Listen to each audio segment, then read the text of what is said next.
Imagine waking up every morning with a sense of unease, scrolling through your phone only to be bombarded with breaking news of disasters, economic collapse, and social unrest. Your feed is filled with alarming headlines, your inbox cluttered, with marketing messages warning you about dangers you never even considered. You turn on the TV, and it's the same story. Crisis after crisis, an endless stream of reasons to be afraid.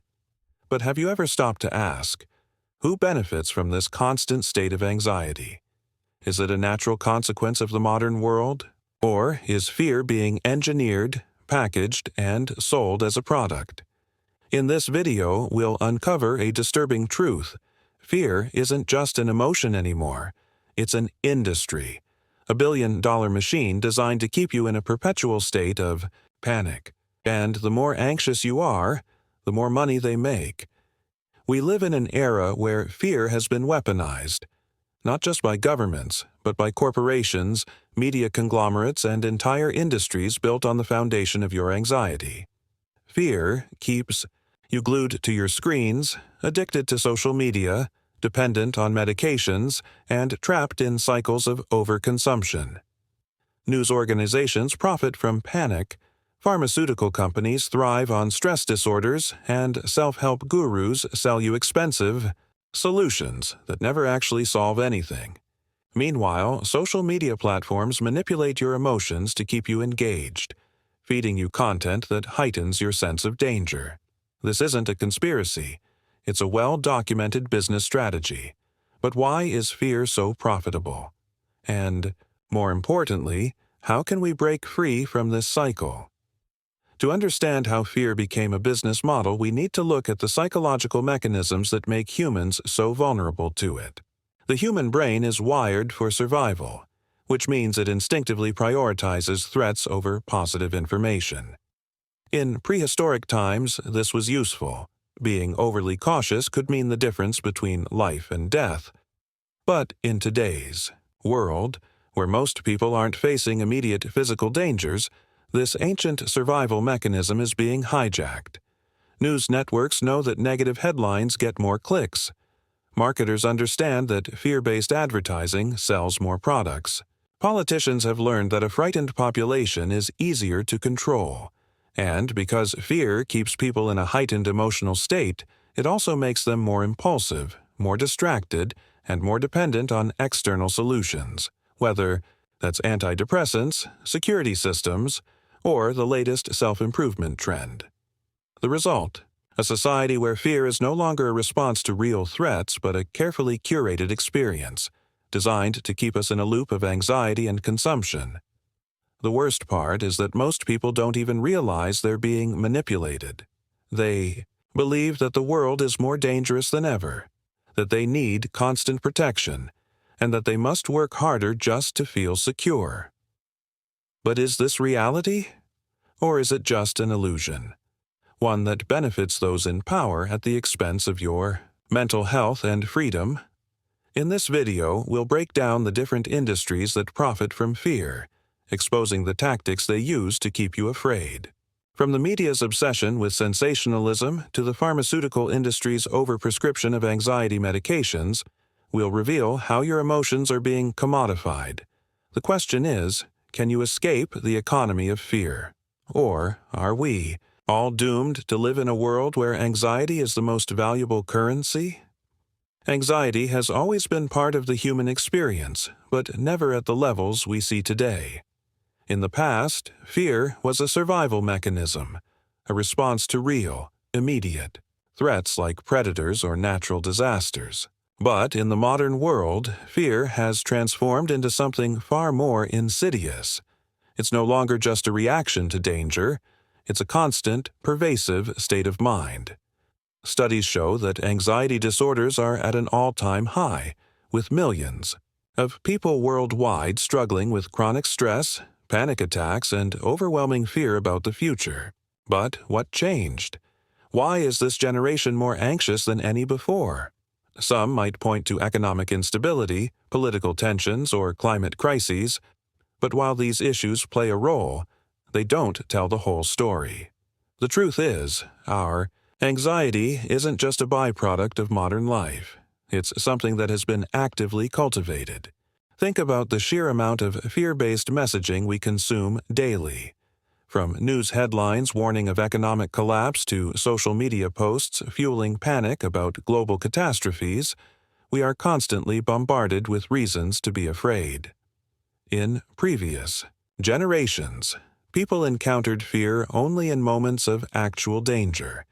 Today, we experience it 24/7. The result? A society trapped in a state of chronic stress, unable to relax or feel secure. Psychologists have identified something called the mean world syndrome, a phenomenon where people perceive the world as far more dangerous than it actually is, simply because of the amount of negative information they consume.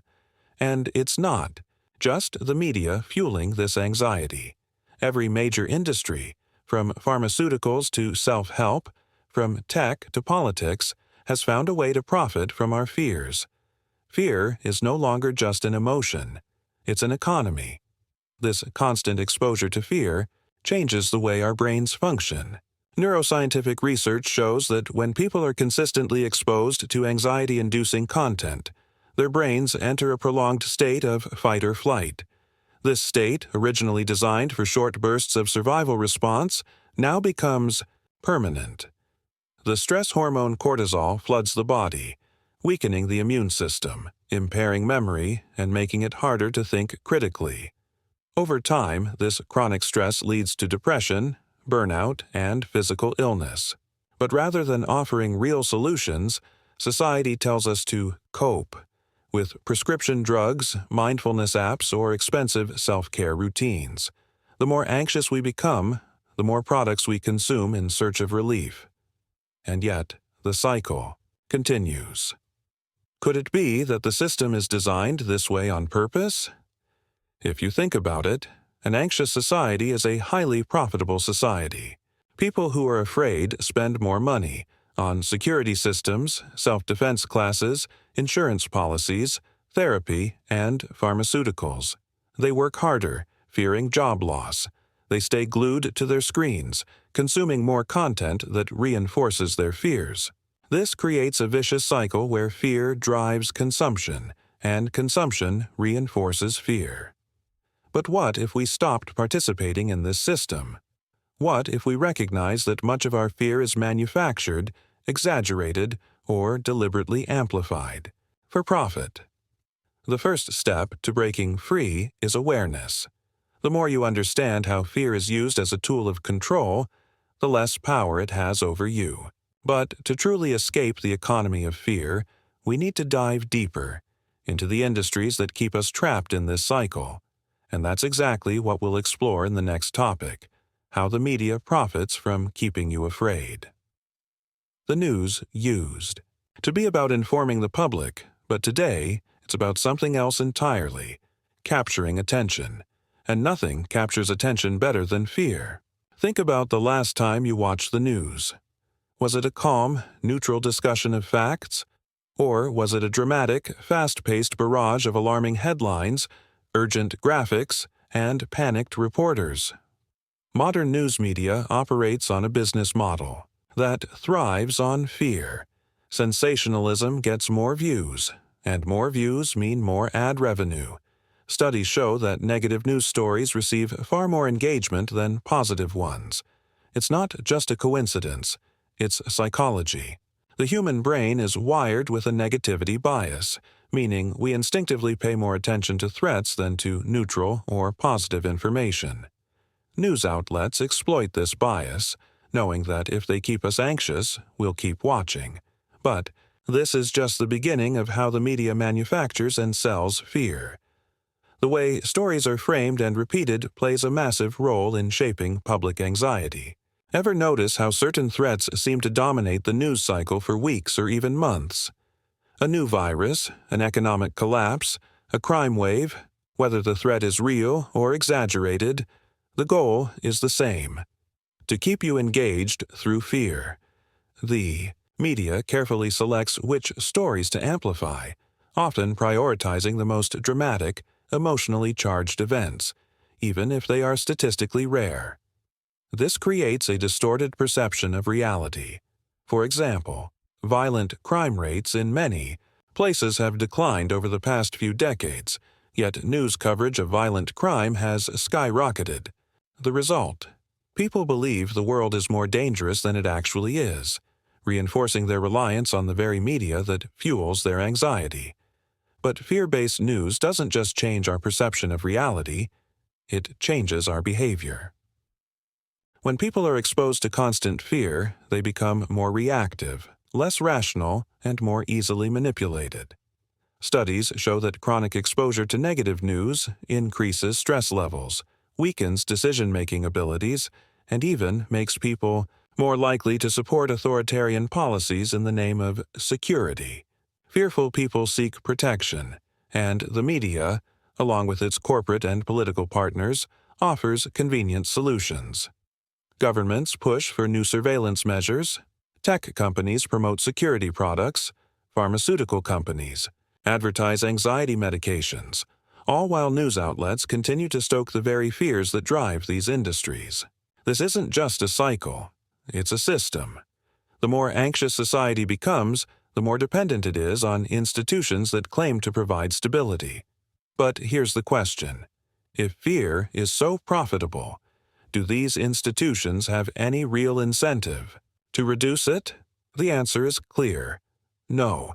The fear-driven media machine is too lucrative to dismantle. It thrives on division, panic, and uncertainty, ensuring that audiences remain trapped in a never-ending loop of anxiety.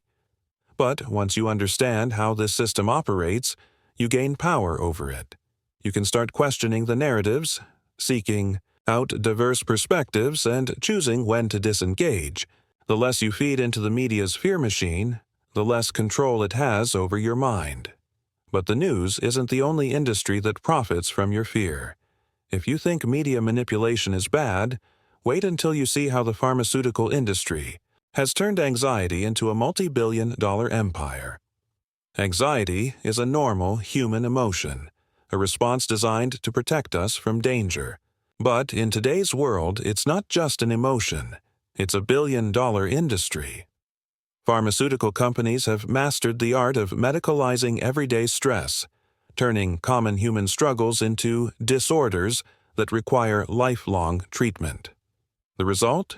A skyrocketing demand for antidepressants and anti-anxiety medications, with the global anxiety disorder treatment market expected to reach tens of billions of dollars annually. But here's the real question: are these drugs truly solving the problem, or are they just masking symptoms? Studies show that while medications can provide temporary relief, they often fail to address the root causes of anxiety. Yet doctors continue to prescribe them at record rates. Why? Because treating symptoms is far more profitable than curing the condition altogether. Pharmaceutical companies don't just wait for you to seek help, they actively create demand. Direct-to-consumer advertising, particularly in countries like the U.S., floods television and social media with messages designed to convince you that you need medication. Do you feel stressed? Do you struggle with sleep? You might have an anxiety disorder. Talk to your doctor about insert drug name here. These ads rarely mention non-pharmaceutical solutions like therapy, lifestyle changes, or addressing systemic stressors. Instead, they push a narrative that anxiety is purely a chemical imbalance in the brain, an oversimplified claim that many neuroscientists dispute. This kind of messaging turns millions of people into lifelong customers, reinforcing the idea that normal stress and discomfort are medical conditions requiring a pharmaceutical fix. But what happens when people become dependent on these drugs? Many anxiety medications, particularly benzodiazepines like Xanax and Valium, are highly addictive. Patients who take them for extended periods often develop a tolerance, requiring higher doses to achieve the same effects. When they try to stop, they face severe withdrawal symptoms, sometimes even worse than the original anxiety they were trying to treat. Yet, despite these risks, prescriptions keep climbing. Some doctors, influenced by aggressive pharmaceutical Marketing and industry-funded research are quick to prescribe rather than explore alternative treatments. Meanwhile, long-term studies reveal troubling side effects, cognitive impairment, emotional numbness, and even an increased risk of suicide. The irony: some medications meant to treat anxiety can actually make it worse in the long run. But the pharmaceutical industry doesn't want you to know this because dependency equals profit. So what's the solution? It starts with awareness. Understanding how the pharmaceutical industry profits from anxiety allows you to make more and informed decisions about your mental health. While medication can be a valuable tool in some cases, it should never be the default solution. True healing requires addressing the root causes of stress, whether they're societal, psychological, or lifestyle-related. But pharmaceutical companies aren't the only ones exploiting your fears. There's another billion-dollar industry that thrives on keeping you anxious and insecure, the self-help and wellness industry. And, as you'll soon see, they don't want you to heal either. The self-help industry has seen exponential growth over the past few decades, becoming a multi-billion-dollar enterprise. Books, podcasts, seminars, and online courses promising to alleviate anxiety and improve mental well-being have flooded the market. On the surface, these resources offer a hopeful path to healing, urging individuals to find peace, happiness, and balance. Yet, beneath this veneer of empowerment lies a paradox. The wellness industry thrives on your perpetual dissatisfaction. It isn't in the industry's best interest for you to truly heal or overcome anxiety. Instead, it depends on you remaining in a state of constant striving, constantly seeking the next self-improvement tool, the next magical life hack, or the next quick fix. The more anxious you are, the more you buy. Think about the wellness products you've come across recently. From expensive meditation apps to fitness regimes promising instant transformation, the self-help market capitalizes on your insecurities. You are told that only by constantly improving your mind and body can you overcome your anxiety. But there's a catch. None of these tools encourage you to take a deep look at the systemic causes of your anxiety: the overwork culture, societal pressures, and the constant bombardment of fear-based media. Instead, you're taught to focus inward, convincing you that the only way to feel better is to purchase the next self-help book, course, or product. In this way, the industry exploits your vulnerability, selling the illusion that personal transformation comes through consumption. This paradox deepens when you examine the figures behind the wellness industry. Many of the self-help gurus, or influencers who advocate for mental well-being, are, in many cases, heavily invested in products or services that contribute to your anxiety. They sell an idealized version of life, one that is unattainable for most people. Whether it's the promise of perfect mental clarity or the fantasy of eternal happiness, these promises are often built on false pretenses. They may provide some short-term relief or inspiration, but they rarely address the deeper, more systemic issues contributing to your anxiety. Instead of offering solutions, the industry has become adept at selling a never-ending cycle of self-improvement. The more anxious you feel, the more likely you are to turn to these products, and the more money the wellness industry makes. Ultimately, the self-help industry doesn't necessarily want you to achieve lasting peace.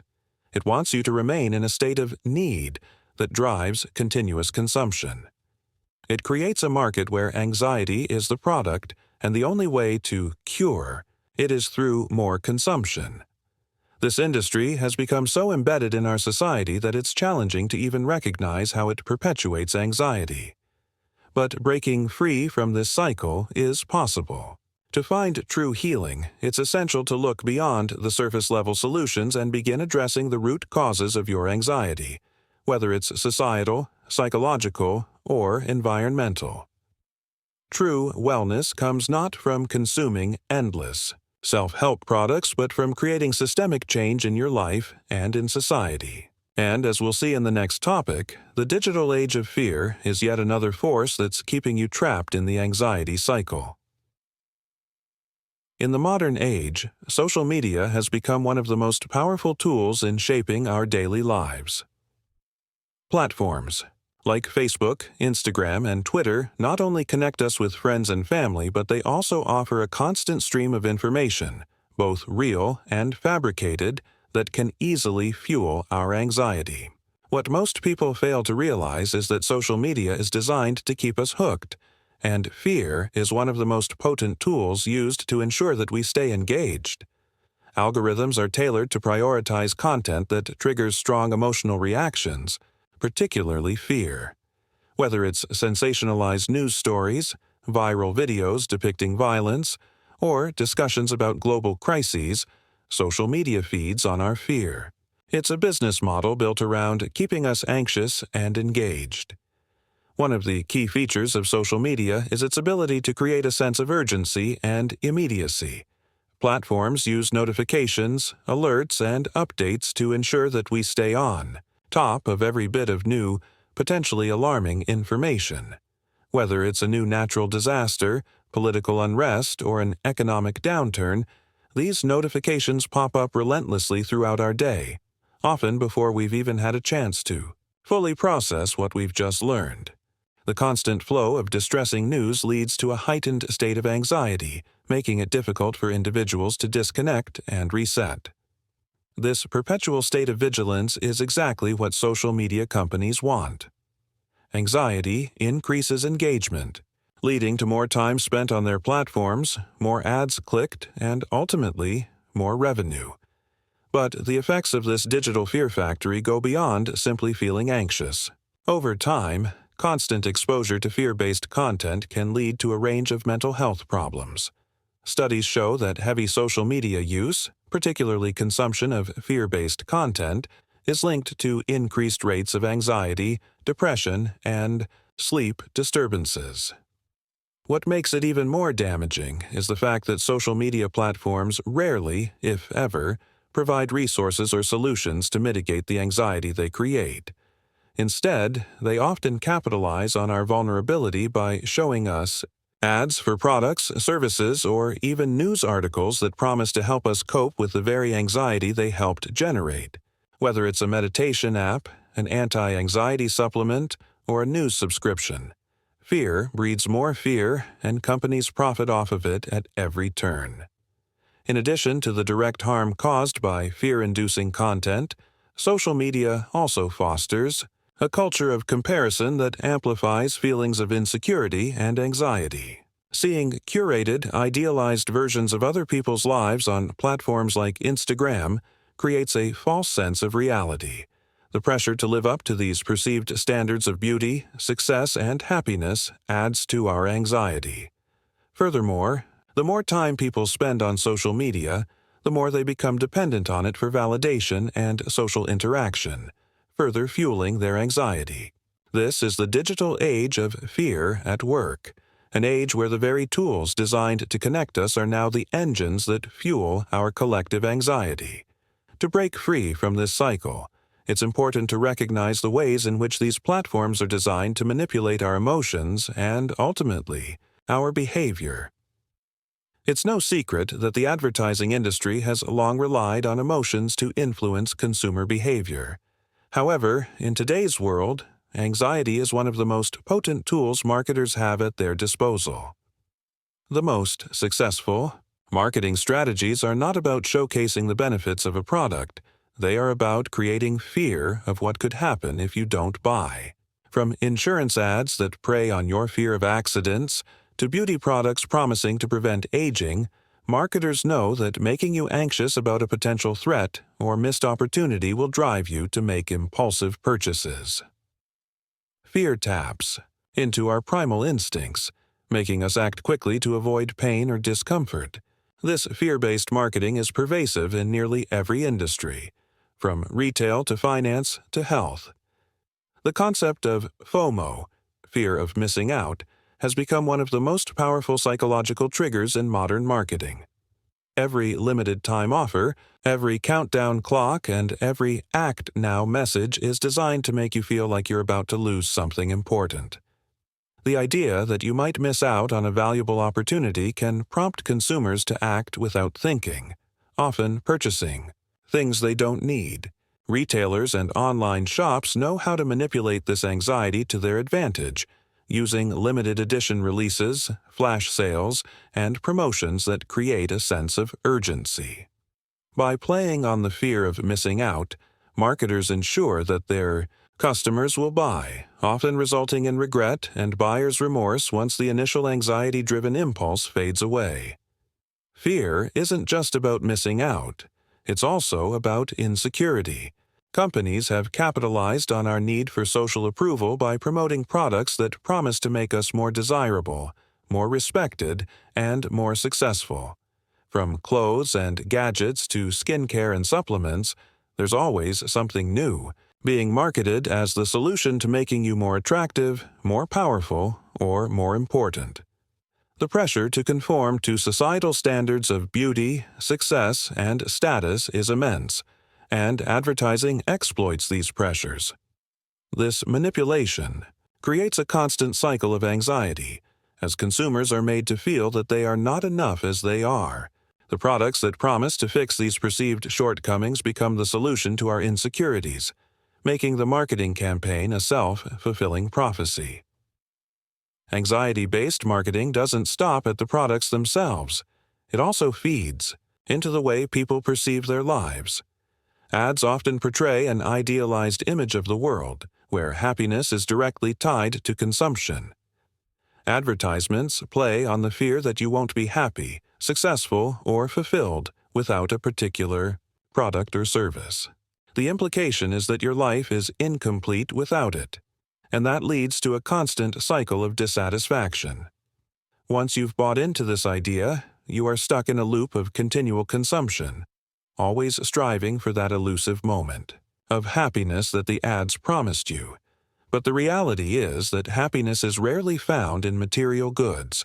Yet, marketers continue to use anxiety and fear to manipulate consumer behavior, turning our insecurities into their profit.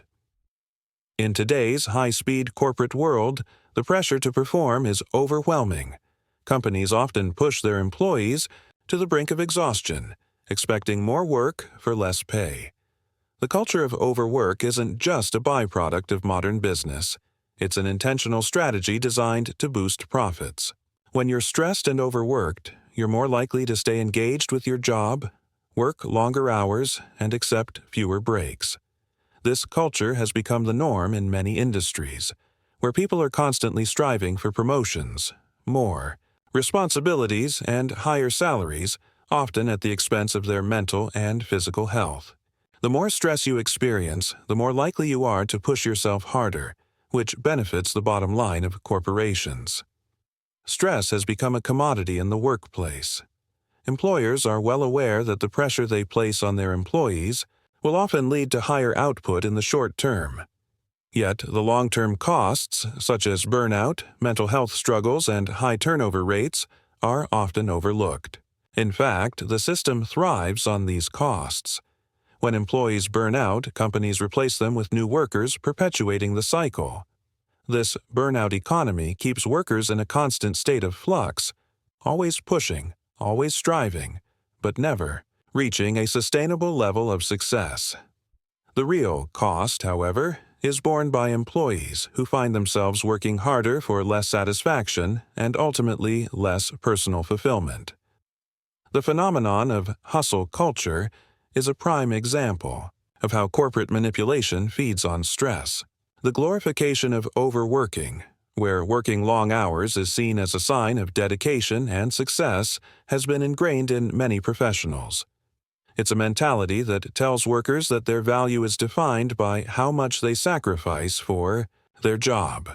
The more hours you work, the more you're perceived as committed, loyal, and hardworking. This leads to a dangerous cycle where people push their limits, sacrificing personal relationships, self-care, and even their health for the sake of career advancement. The irony is that companies, which benefit from this stress, rarely recognize the toll it takes on their workers. Instead, they use it as a tool to extract maximum productivity without ever acknowledging its human cost. What's worse is that this cycle often perpetuates itself. Employees who are overworked tend to feel isolated and disconnected, and this fuels even more stress. The lack of time for personal pursuits, family, and rest leads to emotional burnout, which in turn affects performance. But rather than addressing the root cause, unreasonable expectations, companies will often offer quick fixes, stress management workshops, wellness programs, or even bonuses for high performers. These measures, while well-meaning, rarely address the systemic issue of overwork. Instead, they serve as band-aid solutions that do little to solve the underlying problem. In the end, the corporate manipulation of stress isn't just about squeezing out more work. It's about creating a perpetual cycle of productivity at the cost of employee well-being.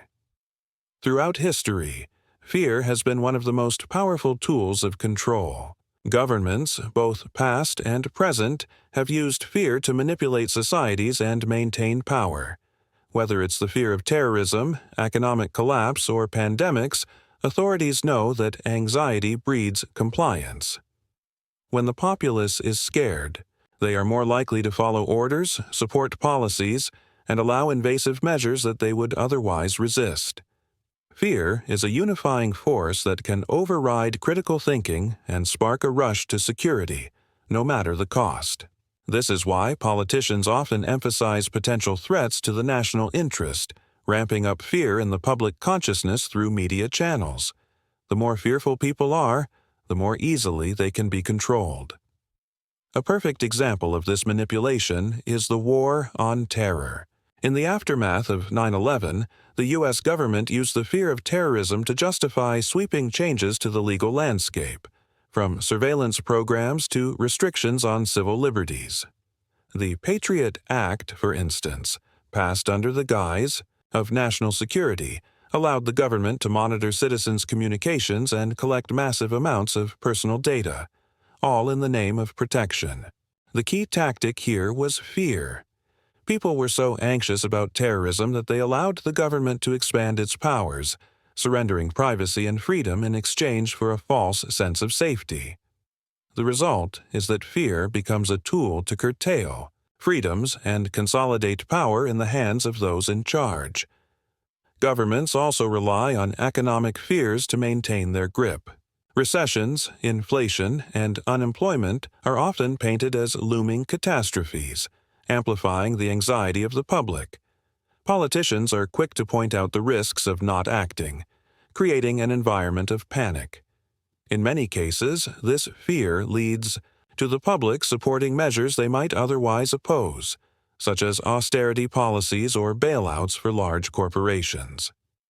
Governments and political elites know that when people are scared about their financial futures, they will support drastic measures that offer the illusion of stability. In a world of growing wealth inequality, the political class can capitalize on these fears to maintain control, even if the policies implemented do nothing to address the root causes of financial instability. Pandemics are another tool in the political fear machine. The outbreak of COVID-19 demonstrated how easily fear could be weaponized by governments around the world.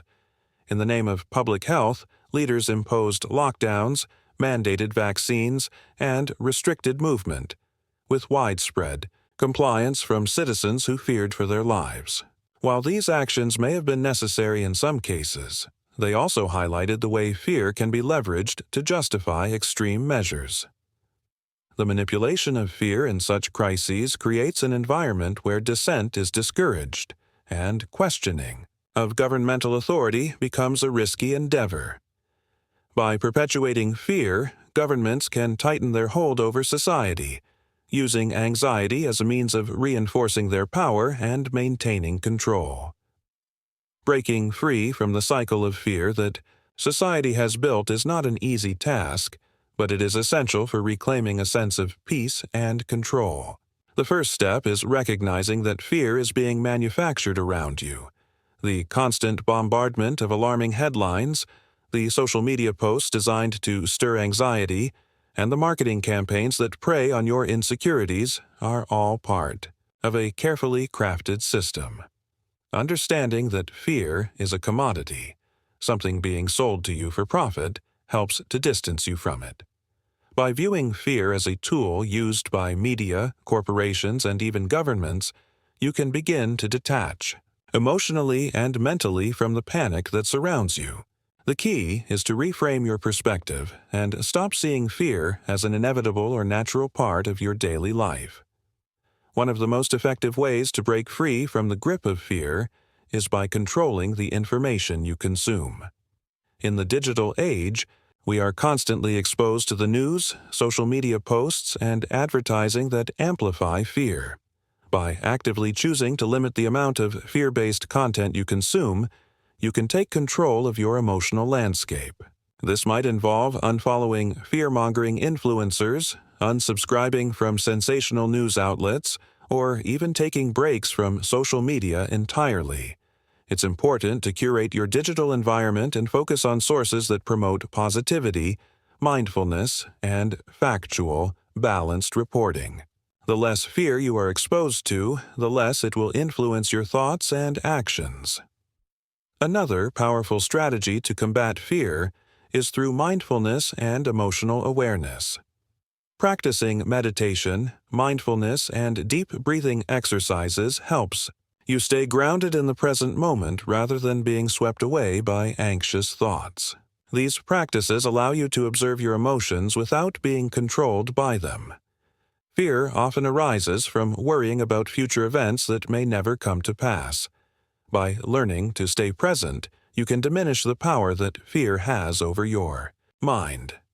Cognitive behavioral therapy, true CBT techniques, are also beneficial in challenging negative thought patterns. Reframing your thinking and questioning the validity of your fears can slowly weaken the grip that anxiety has on your life. Building resilience is another important aspect of breaking free from the cycle of fear. This involves not only reducing your exposure to fear-based stimuli, but also strengthening your mental and emotional fortitude. Engaging in activities that build confidence, such as physical exercise, creative pursuits, or volunteering, can help reduce anxiety.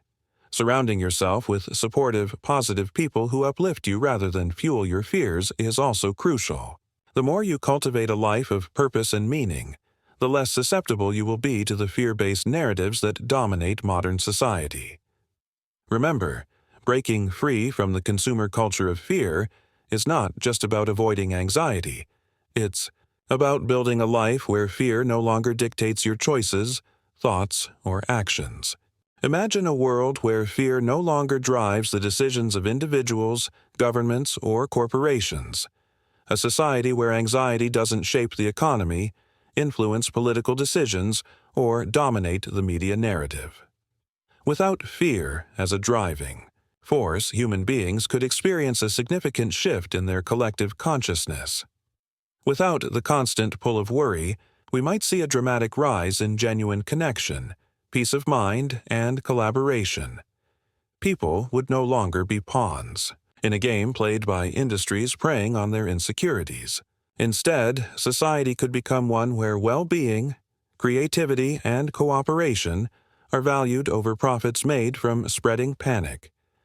If we were to eliminate fear from our everyday lives, we would likely see a massive change in the workplace.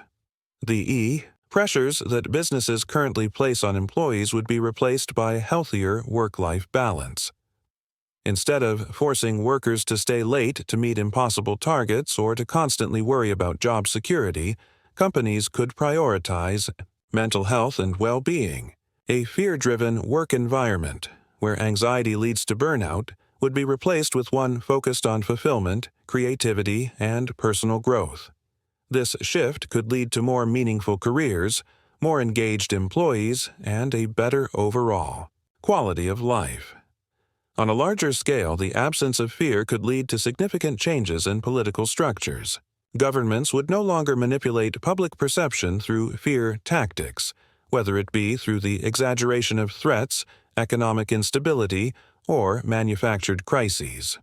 A society free from fear would demand greater transparency and accountability from political leaders. People would no longer be divided by the fear of the other or manipulated by scapegoats.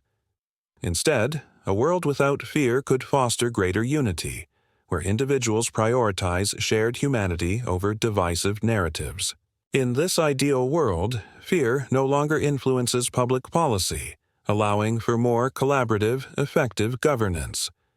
Culturally, a world without fear could mean a dramatic shift in how we approach personal identity and relationships. Without the constant pressure to conform to societal expectations fueled by fear, people might experience greater freedom in exploring their true selves. Gender norms, body image issues, and social status concerns could all fade into irrelevance. People could build more authentic relationships based on mutual respect, understanding, and love instead of on fear of judgment or rejection. The absence of anxiety would allow society to evolve into one where kindness, empathy, and individual expression take precedence. Without fear, humans could finally create a culture where connection reigns, not division. As we've explored throughout this video, fear is not just an emotion. It's become a driving force in nearly every aspect of modern life. From the constant anxiety induced by the media to the pharmaceutical industry's billion-dollar profits from selling solutions that barely scratch the surface, fear is both a weapon and a commodity. We've seen how social media, marketing, and even political systems are designed to prey on our insecurities, shaping the world around us in ways that keep us anxious, exhausted, and ultimately dependent on systems that profit from our suffering. But there is hope. Breaking free from this cycle is possible.